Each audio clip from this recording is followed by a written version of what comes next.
உங்கள் வீட்டில் இந்த அறிகுறிகள் இருந்தால் வீட்டில் ஏதோ செய்வினை இருக்கிறது என்று அர்த்தம். முதலாவது அறிகுறி, வீட்டில் அடிக்கடி சண்டை மற்றும் மன அமைதி இல்லாத நிலை.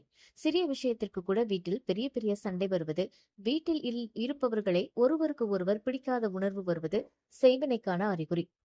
திடீரென்று உடல்நல பிரச்சனைகள் ஏற்படுவது, தலைவலி, சோர்வு, தூக்கமின்மை இருந்தால் மக்கள் இதையும் ஒரு காரணமாக நினைப்பார்கள். வீட்டில் பொருட்கள் அடிக்கடி உடைந்து போவது அல்லது காணாமல் போவது, இதுவும் செய்வினைக்கான ஒரு அறிகுறியாக சொல்லப்படுகிறது. புதிய பொருட்களாக இருந்தால் கூட அது உடைந்து போவதும் செய்வினை அறிகுறியாக சொல்லப்படுகிறது. வீட்டில் ஆசையாக வளர்த்த செடிகள் அடிக்கடி உலர்ந்து விடுவது ஒரு அறிகுறியாக நம்பப்படுகிறது. தூங்கும்போது பயங்கரமான விசித்திரமான கனவுகள், யாரோ நம்மை பார்த்து கொண்டிருப்பது போன்ற உணர்வுகள் செய்வினைக்கான அறிகுறி.